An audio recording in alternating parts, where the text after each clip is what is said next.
Alors bonjour, voici le corrigé pour l'exercice 4 du cas projet. Donc c'est le dernier exercice de cas projet dans lequel, si on allait voir ici le modèle, dans lequel on va ajouter la table affectation travail et je vous fournis le script pour ajouter la table document projet. Donc on aurait finalement toutes les tables et si je me souviens bien, il va manquer deux relations qu'on ne fera pas. La relation directeur ici entre employé et département et la relation superviseur ici de la table employé sur elle-même. Donc, c'est pas plus grave que ça, on en a fait pas mal. OK? Fait que dans un premier temps, je vous demande de créer la table affectation travail. Cette table-là, ce qu'il y a de spécial, c'est une table d'intersection entre la table employé et la table projet. Parce qu'elle contient, on voit ici, trois champs dans la clé primaire. En fait, elle contient le numéro d'employé pour cette relation-là et le nom projet, nom client pour cette relation-là. Et cette table-là est enfant des tables employés et projet et la clé primaire ici composée des trois champs. Et on a donc deux clés étrangères. D'abord, numéro d'employé et le combo nom projet, nom client. Et on a un autre champ ici, date affectation travail.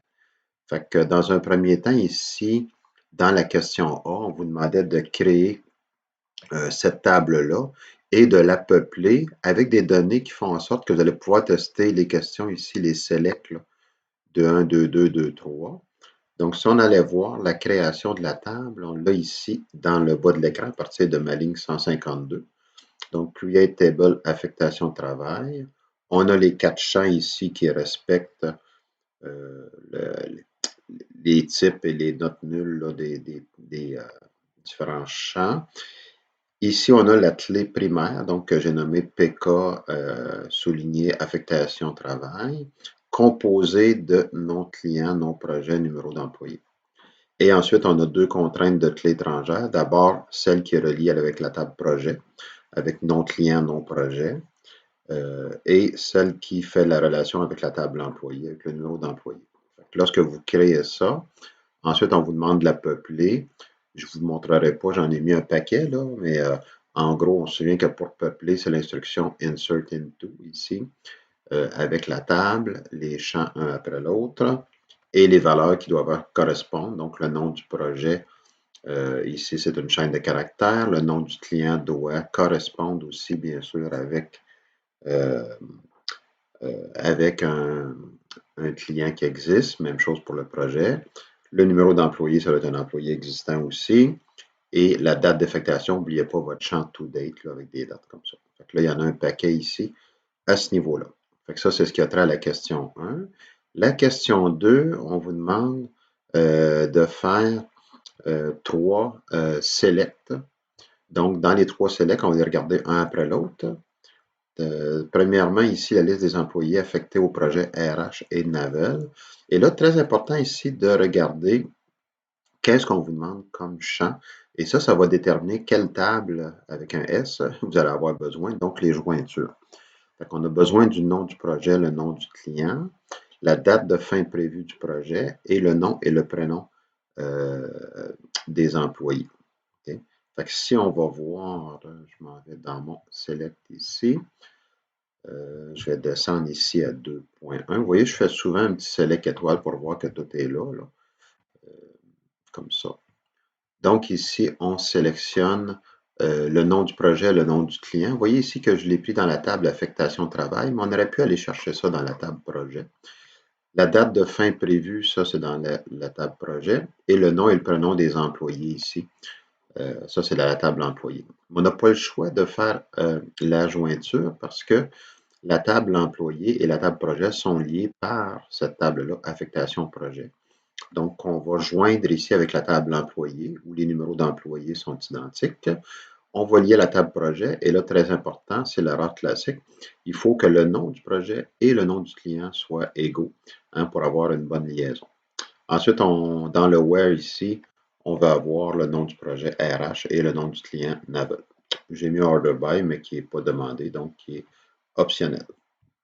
La question 2.2 ici, on veut avoir la liste des employés affectés en mars 2016 à des projets. et on a la liste des champs qu'on veut voir ici. Donc, on a le nom puis le prénom de l'employé dans la table employé. Le nom du projet, le nom du client, encore une fois, ici, je vais la chercher dans la table affectation travail, mais on aurait pu aller la chercher dans la table projet. La date d'affectation, ça, c'est dans la table affectation travail. Et la date de fin prévue, ça, c'est dans projet ici. Donc, encore une fois, on voit au niveau de la jointure, affectation travail qui est joint à employé et qui est joint à projet, comme tout à l'heure. Et le where, ici, on veut que la date d'affectation soit en mars 2016, donc que la date soit entre le 1er et le 31 mars. On aurait pu aussi extraire le mois et vérifier que cette extraction-là donne la valeur 3, là, qui est le mois de mars. Et pour la question 2, finalement, 2.3 ici. Attendez, je vais aller chercher le commentaire comme ça. Donc, tous les champs qu'on a besoin. Donc, on a ici le nom du projet, le nom du client. Je vais aller chercher dans la table projet. La ville du client. Donc, ça, on n'a pas le choix d'aller dans la table client parce que ce n'est pas dans la table projet. Dans la table projet, on a seulement le nom du client. Le budget, date de début réel, bon, tous les champs, vous les voyez ici. Là, ce qui peut être mêlant un peu, on demande le nom et prénom du gestionnaire. Bien, ça, c'est un nom et prénom d'un employé selon la relation gestionnaire. Le numéro du contact client et le nom et prénom ici du contact client. Ça aussi, contact, là, c'est un alias avec une liaison, une jointure, je veux dire, avec la table employé. Fait que vous voyez ici la table projet, on va la joindre à la table client parce qu'on a besoin de la ville du client. On va la joindre à la table employé, OK? Qu'on appelle GEST ici, parce qu'on fait un alias pour dire gestionnaire. Il faut que le numéro de gestionnaire soit égal au numéro d'employé. Et pour le contact, même affaire. C'est l'autre relation. Peut-être vous le montrer sur le modèle. Donc, gestionnaire, c'est la relation qu'il y a ici. On voit que c'est entre projet et employé. Donc, le numéro de gestionnaire ici doit être égal au numéro d'employé ici. Et contact client, donc même affaire. Le numéro d'employé doit être égal au numéro du contact client. Et ensuite, on demandait les projets supérieurs ou égal à 50 000. Donc, on voit ici, plus grand ou égal à 50 000. Et le order n'était pas demandé. Fait que ça, c'est la question 2. Allons voir maintenant la question 3. Pour la première fois, on en avait parlé, mais on ne l'avait jamais fait. À la question 3, donc ici, on vous demande de faire une mise à jour dans la table projet. Donc, une mise à jour, on se souvient, c'est la commande update et ça veut dire qu'on veut modifier des enregistrements là, de la table en question. On vous demande de faire ça dans le projet Select DQL ici. On va aller le voir. Et on dit que de faire un script pour faire en sorte que tous les projets bottins du client KPMG, on veut que le numéro du contact d'employé soit 1. On vous demande ensuite de refaire la requête 2.3 ici et voir effectivement que les changements ont été adoptés. Donc, vous pouvez le voir le résultat avant et après. Allons voir ce script-là. Ça avance bien, on ne lâche pas. Donc, ici, je vous recommande, quand vous faites des updates, de faire un save point. OK? Parce que si l'update ne fonctionne pas comme il faut, ben, on peut faire ici, à la ligne 352, un rollback pour revenir avant le update, donc défaire ce qu'on avait fait. Et si on regarde l'update, très simple, donc on veut updater la table projet.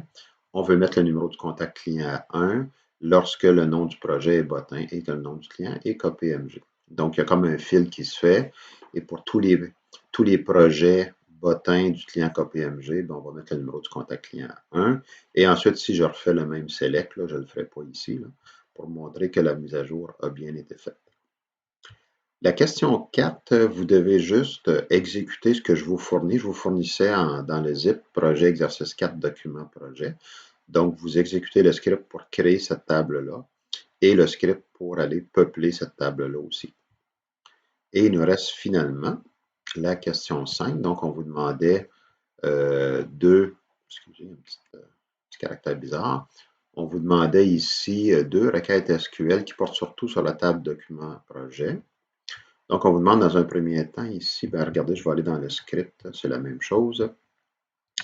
Dans un premier temps, on vous demandait ici la liste des documents dont le budget du projet associé est inférieur à 20 000. On va avoir le numéro du document, le titre du document et le nom du projet. Donc ici, vous voyez, le numéro du document et le titre, c'est dans le document projet. Il y a un alias doc ici. Le nom du projet, je suis allé le chercher dans projet, mais je peux peut-être vous le montrer. Le nom du projet, on l'a ici. On aurait pu prendre celui-là ici, là, dans document projet aussi. Là, vous allez dire, donc, si les trois champs sont ici, pourquoi on ferait une jointure? Bien, en fait, c'est qu'on veut tester que le budget est plus petit que 20 000. Donc, ça, c'est le budget est situé dans la table projet. En fait, il est ici, là. On n'a pas le choix de faire la jointure pour le where. Donc, vous voyez ici la jointure document projet, joint à projet. Et ici, le on, hein, il faut que le nom du projet et le nom du client soient le même. N'oubliez pas de faire le and dans ce cas-là. Et on voit le where ici. Et la dernière question pour compléter ici en bas. Donc, la liste des documents dont le nom du projet est RH et le numéro d'enregistrement du client est d'au moins 10 000. Donc, ici, les différents champs, le nom du client, sa ville, nom du projet, budget, le titre et le type du document. Donc, ici, regardez la jointure, très important. Euh, on a le document qui est joint au projet et qui est joint aussi au client. Donc, le client, on va en avoir besoin à cause de sa ville, parce que le nom du client est dans la table projet. Fait que si ce n'était pas de la ville euh, et du numéro d'enregistrement aussi, c'est vrai, à ce moment-là, on serait correct. Là. On ne serait pas obligé d'aller le chercher dans la table client. C'est pour ça qu'il y a une double jointure ici. Et dans le where ici, vous voyez, il faut que le nom projet soit RH et que le numéro d'enregistrement, on dit d'au moins 10 000, donc plus grand ou égal à 10 000. Fait que ça, c'est ce qui complète l'exercice 4. Et il y a beaucoup d'exemples là-dedans qui vont pouvoir vous aider pour le TP1 que je distribuerai très bientôt. Merci.